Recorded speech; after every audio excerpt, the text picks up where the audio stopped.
Allora, cari telespettatori, eccoci arrivati al momento particolare, perché abbiamo il piacere di avere qui con noi in studio, lo facciamo periodicamente, cerchiamo di farlo compatibilmente con i suoi numerosi impegni. Il professor Fabrizio Marrella, grazie di essere qui con noi, di dedicarci del tempo, che è professore ordinario di diritto internazionale a Ca' Foscari di Venezia e autore anche di un manuale di diritto internazionale edito dalla Giuffre. Grazie ancora. Grazie per parliamo quindi di situazioni internazionali, carne a fuoco ce n'è veramente tanta e più passa il tempo, più sembra che si accendano tra l'altro dei focolari, delle situazioni che vanno via via a degenerare invece che a modificarsi in senso positivo. Ma qual è la panoramica globale che si può avere? Quali sono i meccanismi che dovrebbero intervenire per poter sedare certe questioni oppure certi anche diciamo, dinamiche di carattere politico che potrebbero in qualche modo giovare o essere utili? Quali alleanze si potrebbero stipulare? Perché? Perché si va anche in tante realtà verso le elezioni, vero professore? E questo può modificare, potrebbe modificare, quindi anche gli stessi cittadini nei limiti in cui dove possono esprimersi, dare un indirizzo anziché un altro.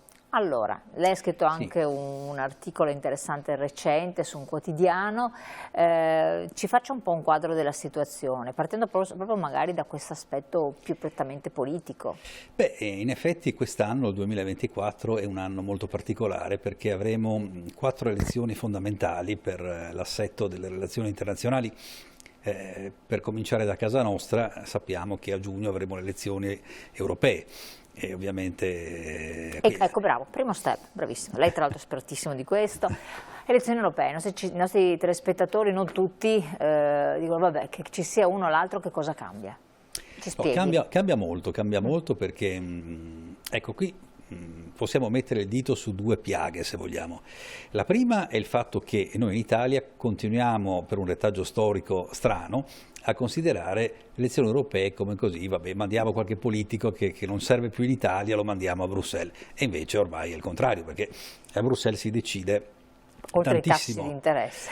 Oltre ai tassi di interesse, ma pensiamo addirittura alle reti da pesca, cioè per parlare di cose... a strascico o non a strascico, sì. Quindi la vita o la morte delle nostre marinerie. Marinerie, poi non so, gli aiuti di Stato per quanto riguarda per esempio le zone fiscali che adesso il governo ha attivato, come sapete, quasi tutte nel sud Italia, poche da noi, ma dove appunto la fiscalità privilegiata significherà pagare meno tasse, però potrebbero essere considerate aiuti di Stato e quindi ovviamente l'Unione Europea ci mette lo zampino. Ma soprattutto, aggiungo, per quanto riguarda la politica commerciale comune, gli accordi commerciali che l'Unione Europea fa con gli stati terzi, quindi con il resto del mondo, sono fondamentali per i nostri esportatori. Quindi non si scherza mica con questa cosa. Dopo possiamo ovviamente discutere sul fatto che l'Unione Europea dovrebbe avere più poteri, certamente non è un attore geopolitico significativo perché non ha una forza armata ed è un'organizzazione internazionale, ma dal punto di vista economico, geoeconomico, l'Unione Europea altro che conta e pesa molto, quindi sono elezioni importantissime. La seconda piaga però, se posso, è che per un meccanismo che ancora non abbiamo superato, la lista delle persone da eleggere al Parlamento Europeo, per esempio, la fanno ancora i segretari di partito. Quindi noi praticamente non abbiamo il controllo vero delle persone che mandiamo a Bruxelles. Che non... Dopo ovviamente la Commissione Europea, che sono gli organi decisori, è più un negoziato intergovernativo. Finora insomma abbiamo mandato gente abbastanza competente, però il Parlamento Europeo, che si rappresentava, quando ero studente io, si rappresentava agli studenti come il sedile di una macchina dove il motore era la Commissione, il volante era la Corte di Giustizia, i sedili posteriori erano il Parlamento Europeo. Non è più così, no. Il Parlamento Europeo è colegislatore oggi e quindi guarda, io stesso negli anni dei negoziati sul TTIP, l'accordo transatlantico con gli Stati Uniti, ero consulente speciale del Presidente della Commissione Commercio Estero del Parlamento Europeo, un portoghese bravissimo, ma siccome questo sapeva bene la materia, dava del filo da torcere alla Commissione Europea, la quale voleva nascondere i negoziati che stava facendo con gli Stati Uniti. Quindi da un lato c'era ovviamente l'esigenza di riservatezza, dall'altro però c'era il fatto che il Parlamento Europeo dovesse essere adeguatamente informato di come questo accordo veniva strutturato. Sì.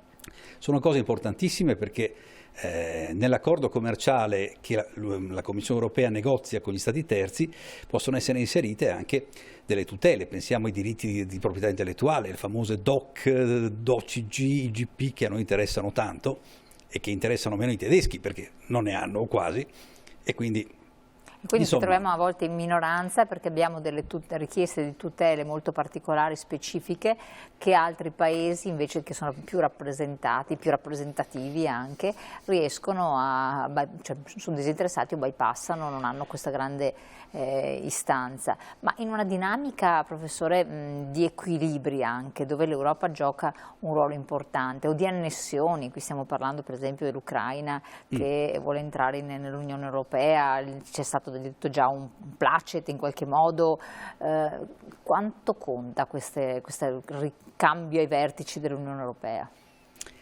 Beh, penso conti abbastanza perché adesso che possiamo trarre un bilancio di quello che diciamo questa tra virgolette legislatura europea ha fatto, potremmo dire promossi per quanto riguarda il Covid e l'uscita dal Covid, per quanto riguarda la politica estera tutti bocciati, perché chiaramente questo continuo a porre pacchetti di sanzioni in modo cieco senza avere nessun negoziato con la Russia non ha portato a grandi risultati, anzi no, si diceva che nel giro di un anno l'economia russa sarebbe crollata, ma alla faccia del crollo dell'economia russa, pochi lo sanno tranne gli addetti ai lavori, i russi si erano già fatti l'Unione Economica Eurasiatica, un'area di libero scambio attorno ad essa, per cui gli esportatori che ovviamente sapevano queste cose continuavano a esportare in Russia, anche europei, attraverso paesi anche italiani. Anche italiani sicuramente, se uno guarda le statistiche import-export dell'Armenia, del Kirghizistan, dei famosi stati Stan, no?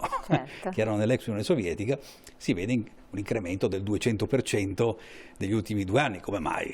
Telefonini che vengono venduti a container strapieni, perché evidentemente andavano là e poi da lì andavano a Mosca. Quindi non capire questa cosa, l'hanno capita 2 mesi fa quando hanno fatto il famoso pacchetto anti-cosiddetto circonvenzione delle sanzioni, è stata una cosa completamente ingenua e molto stupida perché ha penalizzato le imprese europee. Assolutamente. Se poi guardiamo la mappa delle sanzioni, e questo non dico che, voglio dire, ferma restando l'illegittimità dell'invasione russa, dico, ma come risposta a questo bisognava fare di più e meglio, perché con le sanzioni fatte solamente dall'Unione Europea, dagli Stati Uniti, dal Giappone, siamo 4-5 paesi in tutto, insomma, che abbiamo fatto le sanzioni, il resto del mondo non ha sanzionato la Russia, e per quello che tranquillamente se n'è uscita anziché appunto tracollare economicamente. Ma da questo punto di vista ci sono degli rischi oggettivi che, come è stato palesato in alcune fonti, insomma, che la Russia possa disturbare l'Europa se non si va a sedare questo conflitto? Prenda, tra virgolette, il disturbare. Sì, beh, la situazione è pericolosissima soprattutto per noi, perché l'innesto di questa crisi era prevedibile, ormai tutti lo sanno, hanno capito, l'ha detto anche Kissinger nell'ultima intervista, che avevano promesso di non allargare la NATO fino alle porte della Russia, quindi si sapeva che una reazione ci sarebbe stata. Poi Putin, che è lì da 20 anni, non solo aveva le manie di grandezza dell'ex Unione Sovietica, essendo un ex funzionario sovietico, lui non dimentichiamocelo. Quindi, come dire, abbiamo acceso, o è stata accesa una miccia pericolosissima, adesso per spegnerla sarà un bel problema. Non lo so se con l'Ucraina dentro l'Unione Europea si spegne questa, perché prima bisognerà negoziare un armistizio. Perché poi esatto, ma altre elezioni ci sono proprio in Russia e anche in Ucraina. Ah, certamente, perché appunto oltre alle elezioni europee abbiamo le elezioni in Russia. Sono scontate perché ovviamente ha fatto fuori tutti gli oppositori, a partire da appunto quello interno e quello esterno che era Prigozhin, no? Su cui ormai ci sono anche, in Russia mi dicono, anche delle barzellette sul povero della fine che ha fatto Prigozhin. Comunque è chiaro che i risultati delle elezioni sono scontati, in perfetto stile sovietico, ma la cosa interessante è che chi non vuole sentir parlare di elezioni è anche Zelensky. perché se uno va a vedere anche lì, da quando è al potere, vede che in effetti è tempo di elezione anche in Ucraina, solo che posticipa perché dice stato di emergenza nazionale. Infatti lui dice stato di emergenza, non ci sono elezioni. Ma si appoggia tanto sul fatto che comunque ci sono sempre finanziamenti che vengono da altre realtà a supportare l'Ucraina, oppure perché... ci stiamo avvicinando adesso a un punto molto critico, perché... entrano in gioco gli Stati Uniti. Entrano in gioco gli Stati Uniti, i quali ovviamente cominciano non solo a essere stufi di finanziare questa guerra, dove hanno fatto ovviamente miliardi, perché chi produce armi negli Stati Uniti ha avuto degli affari colossali, solo che adesso si aprono talmente tanti fronti che diventa addirittura pericoloso per gli Stati Uniti continuare a finanziare gli ucraini. Quindi da chi vanno? Vanno all'Unione Europea, e l'Unione Europea innanzitutto non ha neanche le forze militari per assistere gli ucraini, ma adesso non ricordo di quanti carri armati disponiamo noi operativi, ma insomma il numero sarebbe abbastanza insufficiente, perché si parla di fornire armi ovviamente all'Ucraina per continuare la battaglia.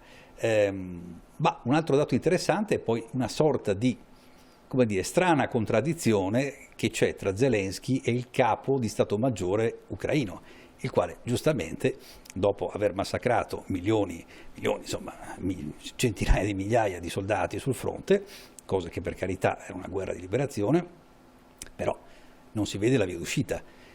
Cioè nessuna guerra si fa all'infinito, sì, forse nel Medioevo la guerra dei 30 anni, ma qui non è più possibile.